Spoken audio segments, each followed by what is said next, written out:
Is this the ultimate 987 Cayman S track build?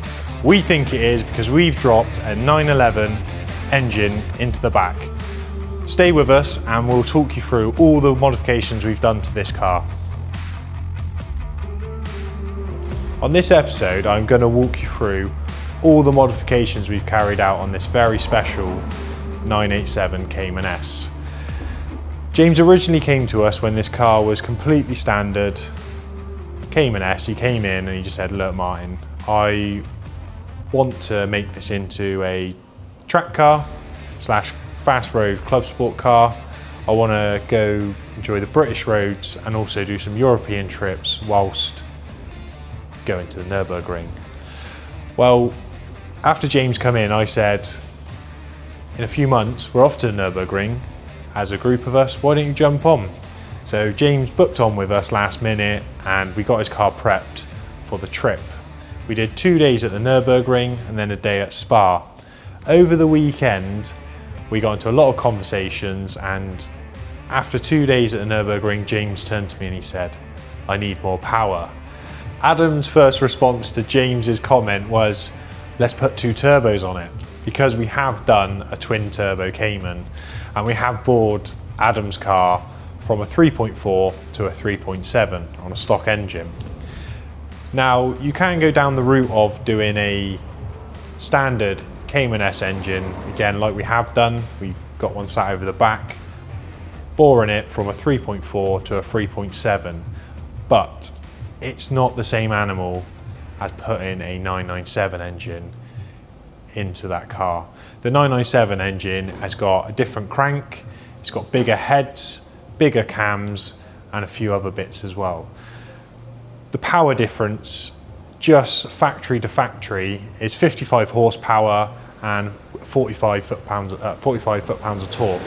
Now, you may not think that is crazy margins and like massive power increase, but the 997 engine delivers a power a lot higher up in the revs. The Cayman engine stops making power at just over 6. The 997 engine pulls all the way through to 7, just making it more raw, and that's what James wanted. He wanted that power delivery to be higher up and more power. After the trip, James went away and done his research, and I believe we are the first people to do this in the UK. Looking online, I don't think anyone else has done this, and considering we've done this build almost 2 years ago now, James has been running it and he has had absolutely 0 issues. The 997 engine is not just a bolt-in fit.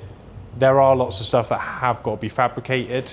However, we have made this so you wouldn't think anything has changed from the factory Porsche engine. It's all the same fittings, the same interior styling. There's nothing untoward that you would notice to say that is a 997 engine in there, unless you know what you're looking out for. So let's start with the interior. We'll make our way to the exterior and then we'll get onto the good bit of the beating heart of the beast.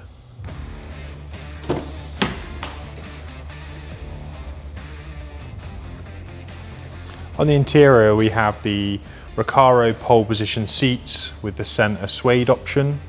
Also, the red seat belts have been retrimmed, accompanied by the MRN GT3 style door pulls. In a couple of episodes ago, you would have saw us upgrade the speakers on this car along with the double dim head unit. We also upgraded the standard shifter to a 997 GT3 short shift, which just makes the gear shifts a lot more engaging with the driver.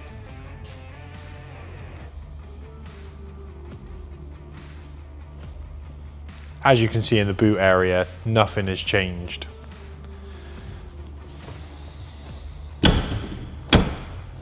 Which leads me onto the exterior of the car, which James has changed the wheel option, ZF6 style wheel. These are what you've seen on Nick and Ryan's car as well, and at the time both these cars were in the workshop and they were like 2 twins. We had the Gen 1 and the Gen 2 running the same style wheel. So these, again, with this wheel combo, this tyre is slightly lighter than the Yokohama 808 RS, but again we were saving on the standard wheels. It was just over 1 kilo of rotating mass, which is great for acceleration out the corners, and also it makes the suspension work less because it's got less mass moving around there. Onto the side, we've got the various carbon side skirts, which they look amazing.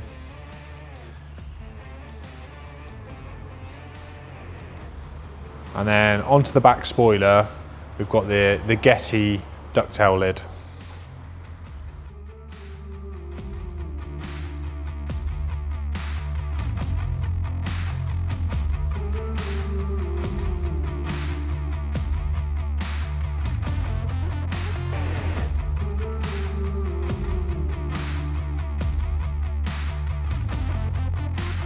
We've got the Speedworks lower front lip. We've got the various carbon canards on the sides. And then we have the GT3 Motorsport louver on the bumper. Now, some people may think, oh, these bits don't actually add any downforce to the front end, which is not true. On our trip to the Nürburgring, the front bumper actually started to detach itself from the metal clip there. So the bumper slides into the wing, and then there's a little metal shim behind it which clips it in place. And when we stopped at a petrol station, the wing and the bumper and the wing clip had actually pulled apart. So that does go to show that all these parts are actually doing as they say and as tested, which is great because you get more downforce on the front end. Moving on to the suspension, we carried out a suspension refresh and also added in a couple of really good upgrades. Now, this car has quite a rare option with the suspension. It has the PASM from factory, which James was keen on keeping because he was going to be using the car on the road, and the PASM does help with the compliance on the road, and it is a bit more comfy than the non-PASM. So we went with the Bilstein B16 PASM dampers and coilover set, and we also added in the H&R anti-roll bar just to help stiffen up the car. I'll talk you through the brake upgrades we did. Now, these upgrades were for the standard 3.4 engine, and now we have upgraded the power. It is something we're going to have to do in the near future, is look at maybe putting some 6 pots off another Porsche like you get on the Turbo or the GT3. But what we did at the time for the Nürburgring trip is a fresh set of discs all round. We mated this with the EBC Blue Stuff pads, changed to Hell braided brake lines. We also added a few GT3 goodies in there. So we have the GT3 master cylinder, which is quite a common upgrade to get a better pedal feel. And then we flushed through the whole system with Motul 660 race fluid. We also added in the GT3 brake ducts, front and rear, just to aid the cooling to the disc. The moment you've all been waiting for, the engine bay. This project was a no compromise engine swap. We didn't want to retain or go back to any of the Cayman parts that Porsche use. We wanted to make sure we got all the Porsche development that went into this engine, such as the inlet, the bigger oil cooler. We wanted to make sure that we bolted this engine in and kept all those parts. Otherwise, if we would have used the stock Cayman inlet, the engine would have been sucking through a straw rather than breathing with these bigger inlets. So that was one of the key factors and difficulties whilst putting this engine in, but we've made it all fit. It looks absolutely great, and we're over the moon with the fitment on this. We also, whilst we're in there, upgraded the centre plenum with the MRN carbon plenum, mated with a GT3 throttle body with a bigger silicone induction pipe into the standard airbox with a BMC air filter. So that's the air getting into the engine. We also needed to improve the air getting out of the engine. So with the exhaust, we've got the Soul 200 cell racing cats and manifolds. We've then got that mated to a Miltech resonated exhaust, which is 2.5 inch all the way through, which just helps the exhaust gases get out. The last piece of the puzzle was the ECU calibration. Took us a little bit of time because we needed to get the 997 calibration onto this stock ECU.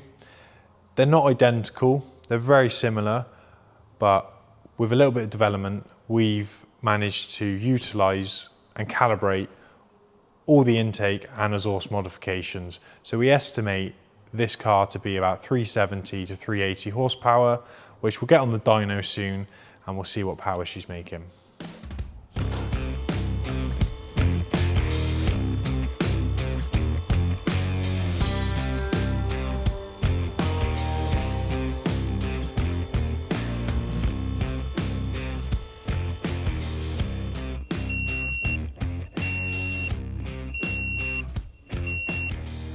So now we're under the car, you can clearly see the blue H&R anti-roll bar.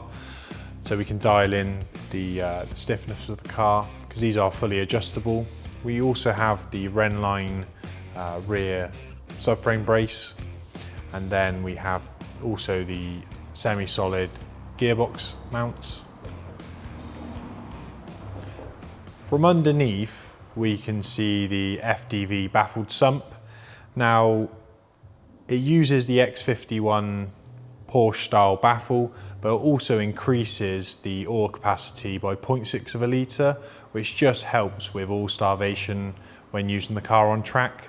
We've installed a lot of these as it's a go-to mod if you are taking your car on track.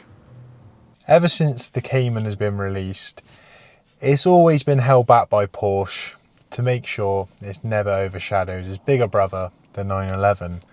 And some people on the internet claim they prefer the mid-engine is better than the rear engine 911, but this really combines a 911 period engine into the Cayman chassis, creating the ultimate Cayman.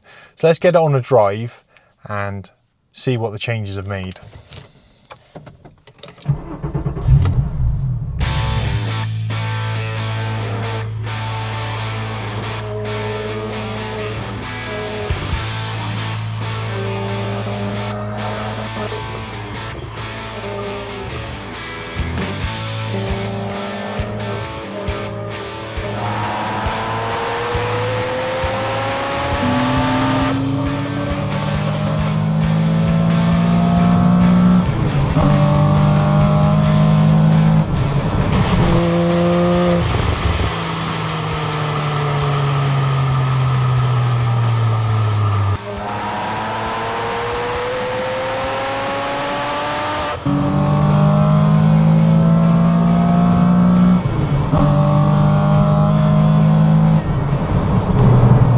As you can hear, it sounds absolutely incredible in here for induction noise.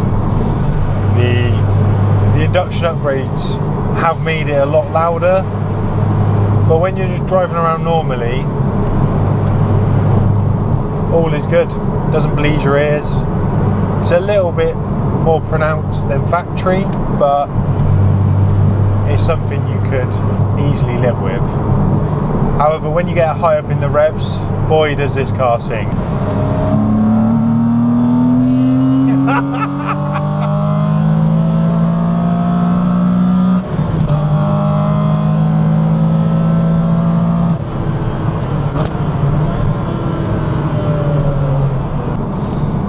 The way this car picks up pace now is incredible. The delivery, it pulls right up to 7,000 revs now. I've always found the 986 Caymans a really good entry point into buying a Porsche. But like I said before, they've always been held back. You'd never get the full potential of what Porsche can deliver, whether that be the power or the handling, because they never wanted to overshadow the 911. This now is, it's as it should have been from factory. Day to day, you could easily daily drive this with no compromise at all. It's a real sweet spot, I think, of a club sport car. You can take it to track, you can drive it on the road, you can go on European trips, and this will deliver. And now you have the power of that 997 engine just singing along. What an upgrade.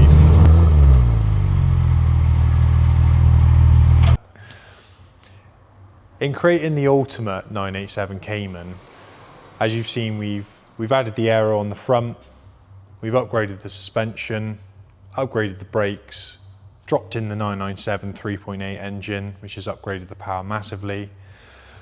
We then started looking at what weight can we save out the car.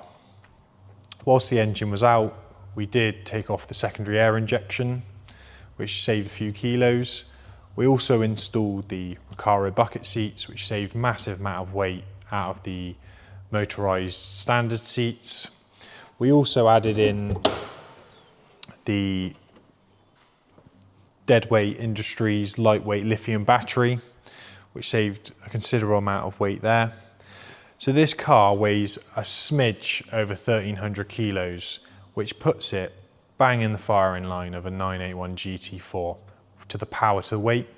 It's almost on paper identical. Also, while doing that, we installed a lightweight flywheel on the engine and a Quaife LSD to make sure we can put all that power down to the ground. It's pointless having an open diff on a car like this. You need a limited slip diff.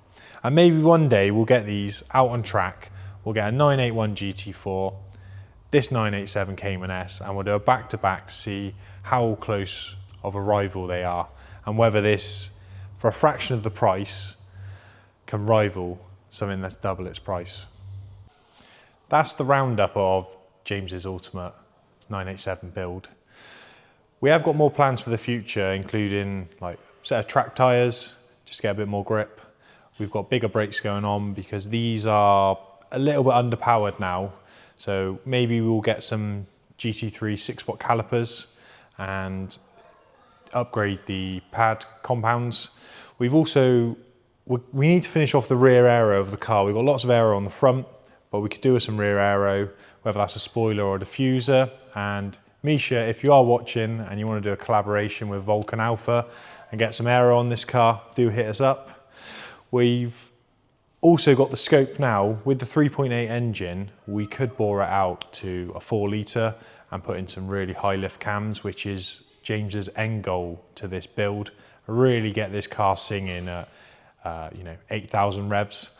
That's kind of the dream for him. So that will come in the near future.